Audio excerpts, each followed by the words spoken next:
विद्यार्थी भाइ बहिनीहरू नमस्कार। आज हामी कक्षा 8 को विज्ञान तथा वातावरण विषयको भौतिक विज्ञान अन्तर्गत पाठ 2 गति र प्रवेग लिएर हजुरहरू सामु उपस्थित भएकी छु। म शिक्षक मेनुका पोखरेल। आजको क्लासलाई सुरु गर्नुभन्दा पहिले वार्म अप को तयारी गरौँ, हुन्छ? आजको क्लासलाई अगाडि बढाउनुभन्दा पहिले मैले आजको हाम्रो क्लासलाई सानो मुक्तकबाट वार्म अप गराउन चाहन्छु। तयारी हुनुहुन्छ? सुरु गरौँ। हस्। लागेको हामीलाई स्कुल जाने रहर, लागेको छ हामीलाई स्कुल जाने रहर, कहिले सकिएला कोरोनाको कहर। लागेको छ हामीलाई स्कुल जाने रहर, कहिले सकिएला कोरोनाको कहर। त्यसैले त हामीले टेलिभिजन कार्यक्रम मार्फत हजुरहरूलाई शिक्षण सिकाइ क्रियाकलाप अगाडि बढाइरहेका छौँ। यसै क्रियाकलाप अन्तर्गत हामीले अघिल्लो पाठमा भौतिक विज्ञानको नाप पाठको बारेमा अध्ययन गरिसकेका छौँ। त्यति बेला मैले हजुरहरूलाई केही गृह कार्य पनि प्रस्तुत गरेको थिएँ। आशा छ हजुरहरूले ती गृह कार्यहरू निश्चय पनि पुरा गरिसक्नु भएको छ। गर्नुभएको छ नि? छ है? म अत्यन्तै आशावादी छु हजुरहरूले गुरुआमाहरूले दिएको गृह कार्यलाई नियमित रूपमा पुरा गर्नुहुन्छ, किनकि त्यो हाम्रो जिम्मेवारी हो है? ठिक छ। त्यसो भए अब हामी आज कक्षा विज्ञान विषयको भौतिक विज्ञानको दोस्रो पाठ सुरु गर्न गइरहेका छौँ। भौतिक विज्ञानको दोस्रो पाठ छ, के छ? गति र प्रवेग हो। भौतिक विज्ञानको दोस्रो पाठ छ गति र प्रवेग। आज हामी यही पाठको बारेमा केही कुराहरू जान्न, बुझ्न र सिकाइ क्रियाकलाप गर्न गइरहेका छौँ। हजुर थाहा छ गतिलाई अङ्ग्रेजीमा के भनिन्छ? भन्नुहोस् त। गतिलाई अङ्ग्रेजीमा भेलोसिटी भनिन्छ हो। गतिलाई अङ्ग्रेजीमा भेलोसिटी भनिन्छ। त्यसो भए प्रवेग अङ्ग्रेजीमा के भनिन्छ? थाहा छ? एक्सिलरेसन। गतिलाई अङ्ग्रेजीमा भेलोसिटी भनिन्छ भने प्रवेगलाई अङ्ग्रेजीमा एक्सिलरेसन भनिन्छ। ठिक छ? ल, त्यसो भए हामी गति र प्रवेगमा जानुभन्दा पहिला यो पाठको लागि केही पुनरावृत्ति गरौँ, जो हामीले अघिल्लो क्लासहरूमा पढिसकेका छौँ। त्यसैले पुनरावृत्तिको लागि हामीले वस्तुका दुई अवस्थाको बारेमा अध्ययन गर्न गइरहेका छौँ। पृथ्वीको सतहमा रहेका विभिन्न वस्तुहरू दुई अवस्थामा रहेका हुन्छन्। तिनीहरूमध्ये एउटा अवस्था हो चाल अवस्था। के रहेछ? चाल अवस्था, जसले हामी अङ्ग्रेजीमा के भन्छौँ? मोसन हो। पृथ्वीको सतहमा रहेका वस्तुहरू, केही वस्तुहरू चाल अवस्थामा छन्, जसलाई हामी मोसन भन्छौँ। त्यस्तै गरी पृथ्वीमा रहेका केही वस्तुहरू स्थिर अवस्थामा छन् हो। पृथ्वीको सतहमा रहेका केही वस्तुहरू स्थिर अवस्थामा छन्, जसलाई हामी अङ्ग्रेजीमा के भन्छौँ? थाहा छ हजुरहरूलाई? रेस्ट।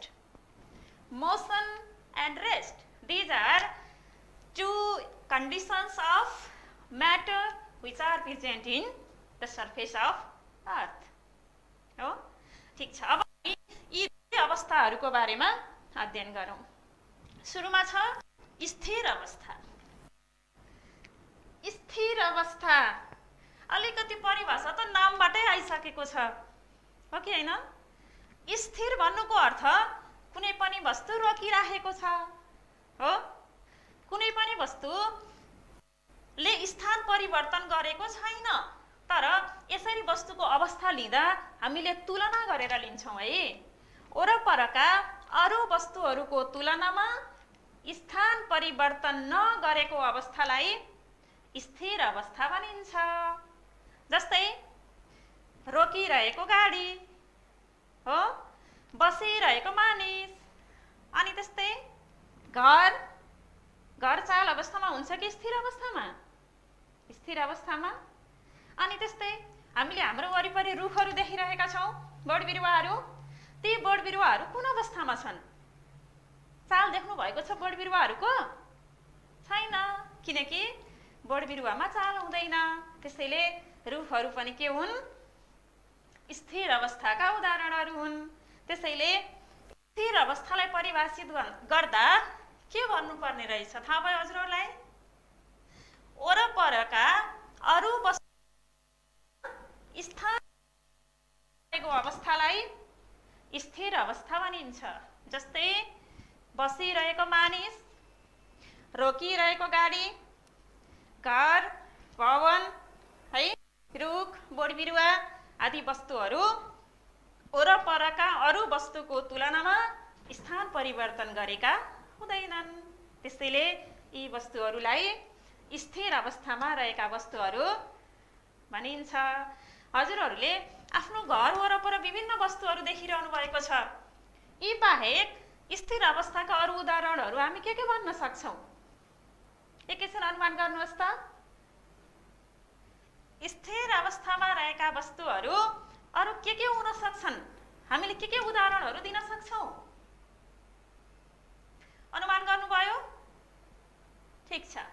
हाम्रो वरिपरि रहेको अथवा हाम्रो घरमा टेबल छ है, टेबलले स्थान परिवर्तन गरेको देख्नु भएको छ? छैन। त्यसैले टेबल पनि के रहेछ? स्थिर अवस्थामा रहेको वस्तु रहेछ है।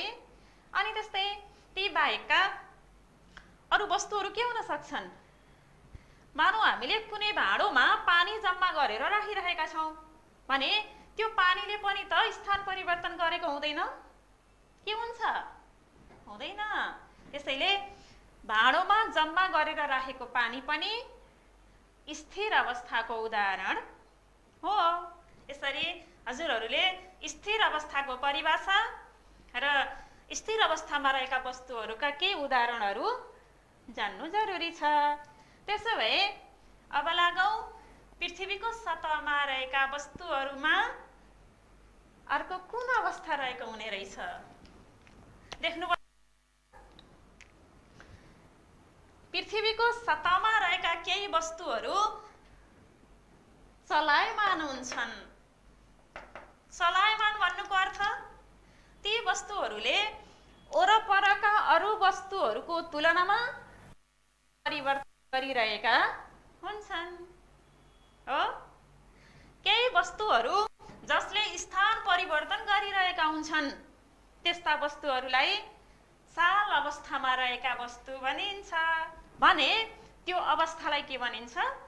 चाल अवस्था, मोसन भनिन्छ है। यसको उदाहरणहरू हामी के दिन सक्छौँ? अघि हामीले स्थिर अवस्थामा रोकिरहेको गाडी भनेका थियौँ है। रोकिरहेको गाडीले स्थान परिवर्तन गर्दैन, त्यसैले त स्थिर अवस्था थियो भने अब के? गुडिरहेको गाडीले के गर्छ?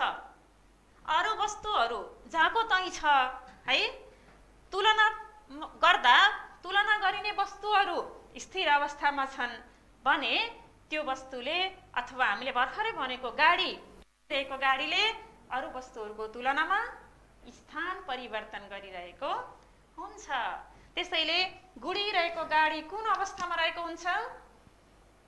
भन्नुहोस् त। चाल अवस्था हो। ठिक छ। अनि त्यस्तै हिँडिरहेको मानिस, जब मानिस रोकिन्छ वा बस्छ त्यति बेला मानिसको अवस्था के हुने रहेछ? स्थिर अवस्था हुन्छ। तर जब त्यही मानिस हिँड्न सुरु गर्छ अनि त्यति बेला मानिसको अवस्था के हुन्छ? चाल अवस्था हुन्छ है। मानिसले अरू वस्तुहरूको तुलनामा ठाउँ परिवर्तन गरिरहेको हुन्छ। त्यसैले हिँडिरहेको मानिस पनि चाल अवस्थाको उदाहरण हो। अनि त्यस्तै हामीले आकाशमा चराहरू उडिरहेको देखेका छौँ है। हामीले आकाशमा चराहरू उडिरहेको देखेका छौँ। त्यो चराहरूले पनि त स्थान परिवर्तन गरिरहेको हुन्छ उड्दा, हो कि होइन? हो है। हामी सबैजनाले देखिरहेका छौँ चराहरूले उडिरहँदा आफ्नो स्थान परिवर्तन गरिरहेका हुन्छन्। त्यसैले उडिरहेका चरा पनि चाल अवस्थाका उदाहरणहरू हुन्। त्यति मात्रै होइन, यी बाहेक हामीले चाल अवस्थाका अरू के उदाहरणहरू दिन सक्छौँ? ल भन्नुहोस् त। हजुरहरूले आफ्नो वरिपरि कुन कुन वस्तुहरूले स्थान परिवर्तन गरिरहेको देख्नु भएको छ? भन्न सक्नुहुन्छ? अनुमान गर्नुभयो? हामीले अघि भनेको भाँडोमा पानी जम्मा गरेर राख्यौँ भने त्यो पानीले स्थान परिवर्तन गर्दैन है। त्यति बेला पानी स्थिर अवस्थामा रहेको हुन्छ। जब पानी बगिरहेको हुन्छ, बगिरहेको पानीले स्थान परिवर्तन गरेको हुन्छ हो। त्यसैले बगिरहेको पानी पनि चाल अवस्था रहेछ। अनि त्यस्तै हामीले हावा चलेको भन्छौँ है। हावा चलेको हजुरहरूले देख्नु भएको छ? हावा कस्तो रङको हुन्छ? छैन। हावालाई हामीले महसुस मात्रै गर्न सक्छौँ, अनुभव मात्रै गर्न सक्छौँ। यसको रङ, गन्ध, स्वाद के जो कुरा हामीले पदार्थमा पढेका छौँ। तर हावाको चाल हुन्छ है। हावाको चाल हुन्छ। हावाले एक ठाउँबाट अर्को ठाउँमा स्थान परिवर्तन गर्छ। त्यसैले बहिरहेको हावा पनि चाल अवस्थाको उदाहरण हो। यसरी हामीले स्थिर अवस्थामा रहेका वस्तुहरू र चाल अवस्थामा रहेका वस्तुहरूको प्रशस्तै उदाहरणहरू दिन सक्छौँ। सकिन्छ हो कि होइन? हो। ठिक छ। अब लागौँ पाठ्यवस्तुको नयाँ टपिक्सतर्फ, जसमा छ बेग। बेग, बेगलाई अङ्ग्रेजीमा के भनिन्छ? बेगलाई अङ्ग्रेजीमा स्पिड भनिने रहेछ हो। बेगलाई अङ्ग्रेजीमा स्पिड भनिन्छ। यो कुरा हाम्रो लागि भन्ने शब्द हाम्रो नयाँ शब्द होइन, किनकि हामीले यो कुरा कक्षा 6 र 7 मा पनि पढिसकेका छौँ है। यहाँ हामी त्यही अघिल्लो क्लासमा पढेको कुराहरूलाई फेरि पुनरावृत्त गर्न चाहन्छौँ। ल अनुमान गर्नुहोस् त, बेग भनेको के हो? एकैछिन सोच्नुहोस् है। बेग भनेको के हो? आयो? आयो। ल ठिक छ। त्यसो भए अब हजुरहरूले भनेको उत्तरलाई मैले फेरि रिभिजन गर्छु। बेग भनेको हजुरले देखिरहनु भएको छ, एकचोटिसँग पढ्नुहोस् त। कुनै वस्तुले एकै समयमा पार गरेको दूरीलाई बेग भनिन्छ है। वस्तुले एकै समयमा कति दूरी पार गर्यो त्यसैको मात्रालाई हामी के भनेर चिन्छौँ? बेग भनेर चिन्छौँ। अनि बेग पत्ता लगाउने एउटा सूत्र छ है। बेगसँग सम्बन्धित गणितीय समस्याहरू पनि हामीले समाधान गर्न जान्नुपर्छ। त्यसैले गणितीय समस्याहरू समाधान गर्नको लागि हामीले बेग पत्ता लगाउने सूत्र जान्नु अत्यन्तै जरुरी छ हो। बेग पत्ता लगाउने सूत्र हो बेग इक्वल टु के छ? पार गरेको दूरी अपन लागेको समय। लागेको समय। बेग इक्वल टु पार गरेको दूरी अपन लागेको समय। यसलाई हामी संकेत गर्न सक्छौँ। बेग भनेको v है। स्पिडलाई अङ्ग्रेजीमा के भनिन्छ? सरी, स्पिडलाई केले संकेत गरिन्छ? भी है। भी इक्वल टु पार गरेको दूरी यस, लागेको समय टी। त्यसैले वेग बराबर सूत्र के हुने रहेछ? पार गरेको दूरी अपन लागेको समय, अथवा यसलाई छोटकरीमा भी इक्वल टु यस अपन सकिन्छ। अनि वेगको एकाइ के होला थाहा छ हजुरलाई? हामीले सूत्र प्रयोग गरेर वेग पत्ता लगाउन जान्यौं। पार गरेको दूरी अपन लागेको समय। त्यसो भए एकाइ कसरी निकाल्ने होला है? हजुरहरूलाई एकाइ घोक्न असजिलो लाग्छ भने, एकाइ सम्झिरहन लाग्छ भने मैले एकाइ निकाल्ने सजिलो तरिका बताउँछु। हुन्छ? तयार हुनुहुन्छ? हुनुहुन्छ है? ल त्यसो भए अब हामी एकाइ पत्ता लगाउने नयाँ तरिकातिर लाग्छौं। ल भन्नुहोस्, पारको दूरीलाई कुन एकाइमा लेख्न सकिन्छ? हामीले अघिल्लो नाप क्लासमा लम्बाई पढिसकेका छौं। दूरी पनि लम्बाई हो है। त्यसैले दूरीको प्रमाणिक एकाइ के हुन्छ? मिटर हो। दूरीको प्रमाणिक एकाइ मिटर हो। अनि अपन छ, डिभाइड छ, अनि लागेको समयलाई केले संकेत गरिन्छ? टी। त्यो कुरा भनिसक्यौं हामी। त्यसो भए समयको प्रमाणिक एकाइ कुन हो? सेकेन्ड है। मिटर अपन, यसले हामी लेख्दा के लेख्छौं? मिटर प्रति सेकेन्ड लेख्छौं। ल के रहेछ वेगको एकाइ? मिटर प्रति सेकेन्ड। वेगको परिभाषा अनि वेग पत्ता लगाउने सूत्र र वेगको एकाइ, वेगसँग सम्बन्धित यी तीन कुराहरू हामीले जानिसक्यौं। त्यसो भए वेगमा जान्नै पर्ने अझै एउटा कुरा बाँकी नै छ। वेगमा हामीले जान्नै पर्ने कुरा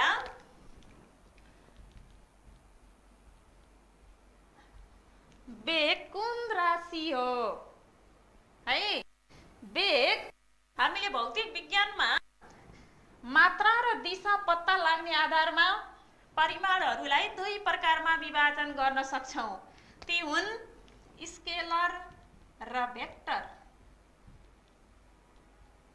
स्केलर परिमाण र भेक्टर परिमाण यो के को आधारमा वर्गीकरण गरिएको हो?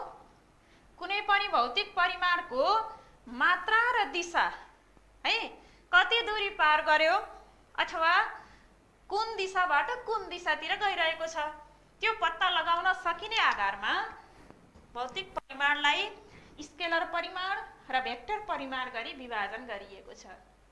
ल अब यी दुई प्रकारहरू मध्ये वेग कुन प्रकारमा पर्छ होला? ल अनुमान गर्नुहोस् त। हामीले अघि वेगको सूत्र अथवा परिभाषा दुवैमा उल्लेख गरेका छौं। एकाइ समयमा पार गरेको दूरीलाई वेग भनिन्छ। त्यहाँ निश्चित दिशाको कुरा उल्लेख भएको छ। सूत्रमा हेर्नुहोस् त, परिभाषामा हेर्नुहोस्। वेगमा वस्तुको दिशा उल्लेख गरिएको छ कि छैन? छैन। वेगमा वस्तुले पार गरेको दूरी मात्रै देखाइएको छ है। कति समयमा वस्तुले कति गर्छ, त्यसैको रेसियोलाई के भनिन्छ? वेग भनिन्छ है। मात्रा थाहा हुने, कति दूरी पार गर्यो वस्तुले त्यो कुरा थाहा हुने, तर कुन दिशाबाट कुन दिशातिर वस्तु गइरहेको छ दिशा थाहा नहुने परिमाणलाई स्केलर परिमाण भनिन्छ। त्यसैले वेग के हो? स्केलर परिमाण हो। अत्यन्तै महत्त्वपूर्ण छ यहाँ। किन वेगलाई स्केलर परिमाण भनिन्छ? किन वेगलाई राशि भनिन्छ? ल अब त जान्नु भयो। भन्नुहोस् त एकचोटि। वेगमा मात्रा निश्चित यसलाई स्केलर परिमाण भनिन्छ। वेग मात्रा निश्चित हुने तर दिशा निश्चित नहुने भएकोले वेगलाई स्केलर परिमाण भनिन्छ। ल अब वेगको बारेमा जानेपछि अब हामी लागौं के तर्फ? गति तर्फ लागौं। हुन्छ? गतिलाई अंग्रेजीमा के भनिन्छ? गतिलाई अंग्रेजीमा भेलोसिटी भनिन्छ। हो? गतिलाई अंग्रेजीमा भेलोसिटी भनिन्छ। त्यसो भए गतिको परिभाषा के होला? वेग र गतिमा त्यति धेरै आकाश पातालको अन्तर छैन। मात्रै के कुरा फरक छ भने वेगमा वस्तुले पार गरेको दूरी थाहा हुन्छ है, दिशा निश्चित हुँदैन। वस्तु पूर्वबाट पश्चिमतर्फ गइरहेको छ वा उत्तरबाट दक्षिणतर्फ गइरहेको छ भन्नुको अर्थ बाट कुन दिशातिर गइरहेको छ वा कुन दिशाबाट कुन दिशातिर वस्तु चालमा छ त्यो कुरा निश्चित हुँदैन। तर गतिमा के हुन्छ? वस्तुले पार गरेको दूरी पनि थाहा हुन्छ। कति समयमा वस्तुले कति दूरी पार गर्यो त्यो कुरा पनि थाहा हुन्छ भने सँगसँगै अर्को कुरा थाहा हुन्छ, त्यो हो वस्तु कुन दिशाबाट कुन दिशातिर गइरहेको छ। ल मैले यति भनिसकेपछि हजुरहरूले वेग र गतिको परिभाषामा के फरक छ भन्न सक्नुहुन्छ? अब सक्नुहुन्छ है? गति भनेको के रहेछ? कुनै वस्तुले एकाइ समयमा निश्चित दिशातिर पार गरेको दूरीलाई गति भनिन्छ। कुनै वस्तुले एकाइ समयमा निश्चित दिशातिर पार गरेको दूरीलाई के भनिन्छ? गति भनिन्छ। अनि अब लागौं गति पत्ता लगाउने सूत्रतिर। कुनै पनि वस्तुको गति पत्ता लगाउनको लागि एउटा सूत्र आवश्यक छ वेग। त्यो के रहेछ? निश्चित दिशामा पार गरेको दूरी अपन लागेको समय। निश्चित दिशामा पार गरेको दूरी अपन लागेको समय। यो हामीले वस्तुको गति पत्ता लगाउन सक्छौं। वेग जस्तै गतिलाई छोटकरीमा केले संकेत गरिन्छ थाहा छ हजुरहरूलाई? भी को माथि हामीले भी मात्रै लेखेका छौं है, देख्नु भएको छ। तर गतिमा के लेख्यौं? माथिपट्टि हामीले यस्तो लाइन लगायौं। यो भन्नुको अर्थ यो भेक्टर परिमाण हो अथवा यसमा दिशा पनि निश्चित हुन्छ भन्ने कुरा यसले संकेत गर्छ। अनि निश्चित दिशामा पार गरेको दूरी यस र लागेको समय टी है, v = यस अपन टी। वेग र गति पत्ता लगाउने सूत्र एउटै रहेछ, तर गतिमा के उल्लेख गर्नु पर्यो? निश्चित दिशामा भन्ने शब्द छुटाउनु हुँदैन। हो? ठीक छ। ल यति कुरा जानिसकेपछि अब लागौं गतिको एकाइ तर्फ। मैले हजुरहरु अघि वेगको एकाइ पत्ता लगाउन सिकाएँ नि, बुझ्नुभयो यो कुरा है? यही तरिकाले गतिको एकाइ पत्ता लगाउनुहोस् त। ल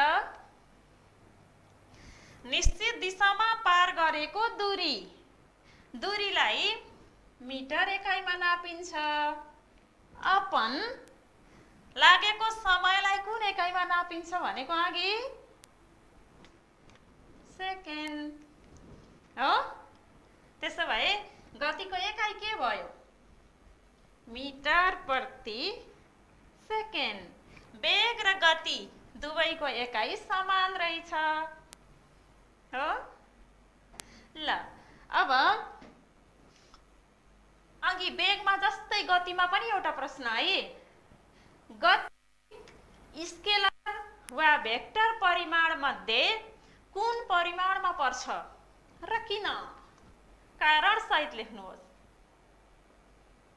मैले अघि वेगमा वेग स्केलर राशि हो भनेको कुरा हजुरहरूले सम्झिरहनु भएको छ हो कि हैन? ल यही तरिकाले अब गतिलाई स्केलर र भेक्टर के हो छुट्याउन है। हामीले गतिमा के लेखेका छौं? निश्चित दिशामा पार गरेको दूरी, कुनै वस्तुले एकाइ समयमा निश्चित दिशामा पार गरेको दूरीलाई गति भनिन्छ है। यसमा दिशा पनि निश्चित भयो, वस्तु कुन दिशाबाट कुन दिशातर्फ गइरहेको छ अनि कति दूरी पार गर्यो त्यो पनि थाहा भयो है। कुन दिशाबाट कुन दिशातर्फ गइरहेको छ वस्तु, वस्तुको निश्चित दिशा पनि उल्लेख भयो र वस्तुले पार गरेको दूरी पनि पत्ता लगाउन सकियो है। यो दुवै वस्तुले पार गरेको दूरी र निश्चित दिशा दुवै मानहरू गतिमा पत्ता लगाउन सकिने भएकोले गतिलाई के भनिन्छ? भेक्टर परिमाण भनिन्छ। बुझ्नुभयो? गतिमा मान अथवा मात्रा र दिशा, आफ्नो नोट कपीमा लेख्नुहोस् है। गतिमा मान अथवा मात्रा र दिशा दुवै उल्लेख हुने भएकोले गतिलाई भेक्टर परिमाण भनिन्छ है। ल ठिक छ। त्यसो भए अब हामी लागौं के तर्फ? औसत गति तर्फ। औसत गति, औसत गति भन्ने कुरा हजुरहरूले सुन्नु भएको थियो यो भन्दा पहिला? थियो कि थिएन? औसत गति भन्ने कुरा सुन्नु भएको थियो? थियो, किनकि हामी त क्लास 8 को स्टुडेन्ट हो। क्लास 6 र 7 मा हामीले वेग, गति, औसत गति, प्रवेग यो कुराहरू पढिसकेका छौं। अनि औसत गतिलाई के रे संकेत गरिन्छ? v है, र यसलाई अंग्रेजीमा भनिन्छ एभरेज भेलोसिटी। जस्तो खास गरी चाल अवस्थामा रहेको वस्तुले सबै अवस्थामा समान दूरी पार गरेको हुँदैन। मानौ कुनै एउटा वस्तुले 5 सेकेन्डमा 20 मिटर दूरी पार गर्यो, त्यस्तै कुनै अर्को व्यक्तिले वा अर्को वस्तुले 5 सेकेन्डमा कति 15 मिटर दूरी पार गर्यो। त्यहाँ दुवै वस्तुहरूको पार गर्ने दूरी फरक फरक भयो। यो दुई वस्तुहरूलाई तुलना गर्दा पनि हामीले चालमा फरकपन पायौं। त्यस्तै कुनै एउटै वस्तुको मात्रै कुरा लियौं भने पनि मानौ कुनै व्यक्तिले पहिलो 1 सेकेन्डमा 10 मिटर दूरी पार गर्यो है, अनि दोस्रो 1 सेकेन्डमा 8 मिटर दूरी पार गर्यो। वस्तुले पार गर्ने दूरी के भयो? फरक फरक भयो है। हरेक अवस्थामा वस्तुको चाल समान हुँदैन, बुझिसकेका छौं। त्यसैले ती दुई वस्तुहरू र एउटै वस्तुको पनि फरक फरक समयको हामीले त्यसलाई औसत गतिमा व्यक्त गर्न सक्छौं। त्यसो भए औसत गति एकचोटि स्क्रिनमा पढ्नु के छ?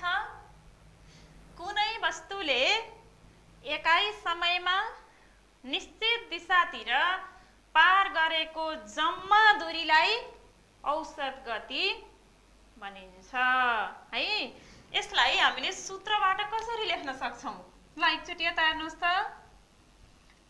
औसत गति इक्वल टु पार गरेको जम्मा दूरी है। पार गरेको जम्मा दूरी अपन लागेको जम्मा समय, लागेको जम्मा समय। ल यो सूत्रबाट हामीले वस्तुको औसत गति पत्ता लगाउन सक्छौं। पार गरेको जम्मा दूरी भन्नुको अर्थ हामीले अघिको उदाहरणमा भनेका छौं वस्तुले 1 सेकेन्डमा 10 मिटर दूरी पार गर्यो। 10 मिटर एउटा दूरी भयो है।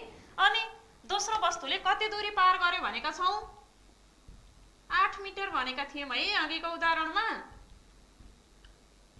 त्यसो भए वस्तुले पार गरेको जम्मा दूरी कति आयो त? कति आयो? 10 मिटर प्लस 8 मिटर है। 18 मिटर वस्तुले पार गरेको जम्मा दूरी आयो। अनि जम्मा समय कति भयो त? पहिलो व्यक्तिले 1 सेकेन्डमा भनेका थियौं अनि दोस्रो व्यक्तिले पनि 1 सेकेन्डमा भनेका थियौं। कति भयो? 2 सेकेन्ड है। वस्तुले पार गरेको जम्मा दूरी 18 मिटर आयो अनि लागेको जम्मा समय कति भयो? 2 सेकेन्ड भयो। अब हामीले अघि लेखेको सूत्रबाट औसत गति पत्ता लगाउन सक्छौं। कसरी? पार गरेको जम्मा दूरी 18 मिटर छ भने लागेको जम्मा समय कति आयो? 2 सेकेन्ड। त्यसो भए ल 18/2 हामीले थाहा छ 9 दुना 18 हो। औसत गति कति आयो?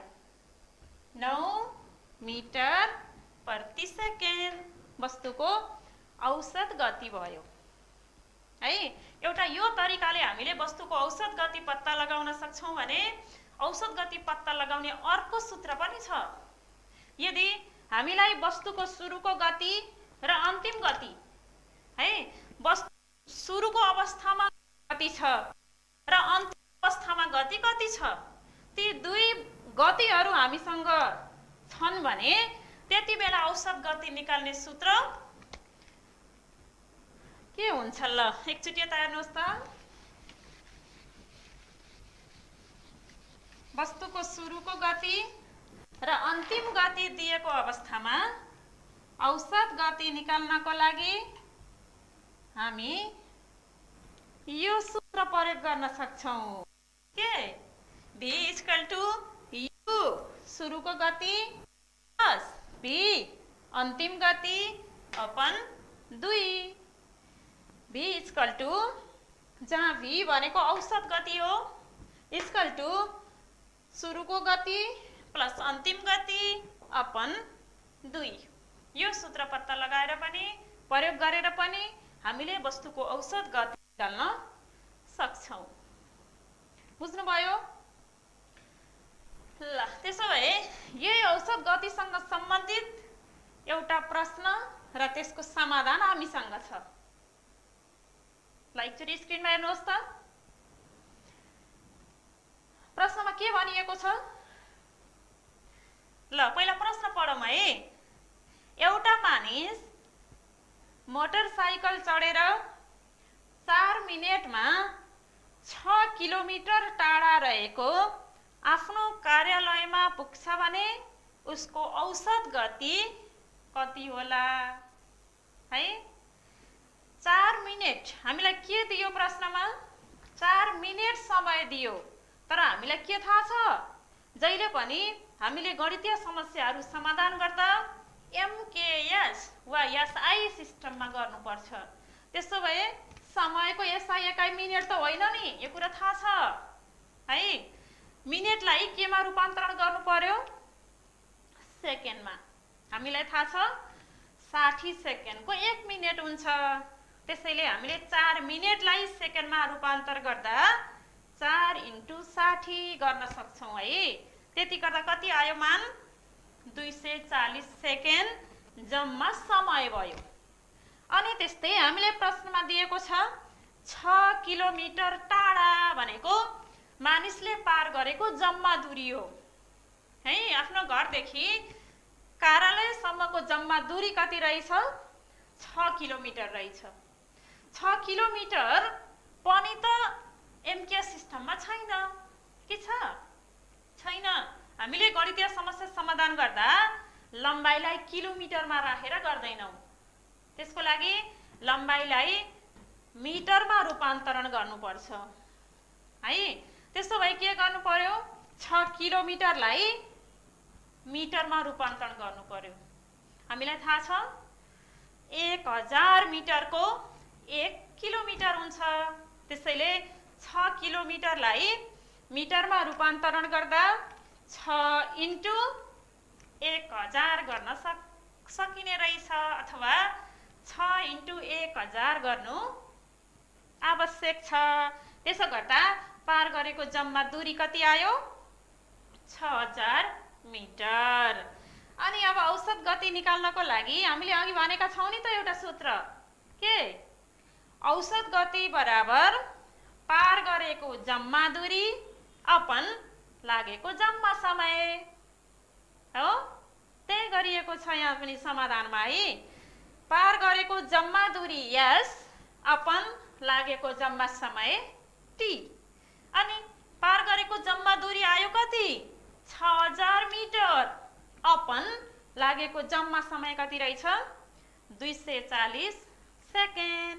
अनि यसलाई भाग गर्दा कति आयो? 25 मिटर प्रति सेकेन्ड है। उक्त मोटरसाइकलको औसत गति कति निस्क्यो? 25 मिटर प्रति सेकेन्ड निस्क्यो। ल ठीक छ।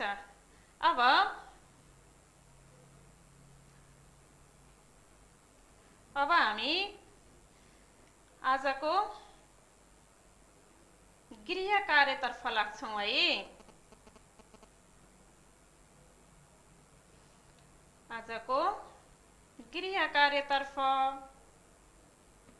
ल गृह कार्यको लागि हजुरहरूले यहाँ दिएका केही प्रश्नहरू मैले यहाँ 2वटा गणितीय समस्याहरू हजुरहरूको सामु प्रस्तुत गरेकी छु। ती गणितीय समस्याहरूलाई हामीले अहिले 2वटा प्रश्नहरूको समाधान कसरी गर्यौं त्यही तरिकाबाट हजुरहरूले यी प्रश्नहरूको समाधान गर्नुहुनेछ भन्ने आशा लिएकी छु। त्यसो भए हजुरहरूले आफ्नो नोट कपीमा यी 2वटा प्रश्नहरू विस्तारै लेख्नुहोस्। प्रश्न नम्बर 1। एउटा गाडीले 10 मिनेटमा 3.5 किलोमिटर दूरी पार गर्छ भने उक्त गाडीको औसत गति कति हुन्छ? एउटा गाडीले 10 मिनेटमा 3.5 किलोमिटर दूरी पार गर्छ भने उक्त गाडीको औसत गति कति हुन्छ? लेख्नुभयो? ल त्यसो भए अब लागौं दोस्रो प्रश्नतर्फ। प्रश्न नम्बर 2 लेख्नुहोस् है। कुनै वस्तुले निश्चित दिशामा 4 सेकेन्डमा 20 मिटर दूरी पार गर्छ र अर्कोले 6 सेकेन्डमा 30 मिटर दूरी पार गर्छ भने ती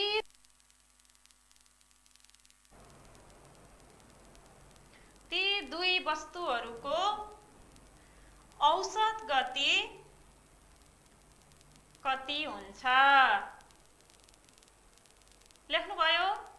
पुनः एकपटक।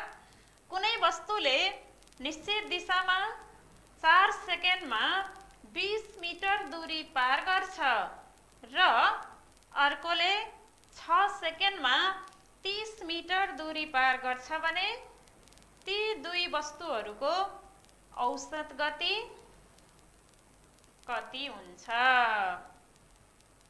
लेख्नुभयो? ठिक छ। ल त्यसो भए आजको क्लासमा हामीले जे कुराहरू सिक्यौं ती कुराहरूलाई हजुरहरूले अवश्य पनि निकै नै गम्भीरताका साथ अध्ययन गर्ने, मनन गर्ने र आफ्नो परीक्षाको लागि पनि तयारी अवस्थामा राखिराख्नु हुनेछ भन्ने आशाका साथ साथै आजको गृह कार्यलाई पनि पूरा गरी अर्को क्लासमा फेरि भेट्ने आशाका साथ म शिक्षक मेनुका पोखरेल पनि बिदा हुन चाहन्छु। Thank you. See you in next class.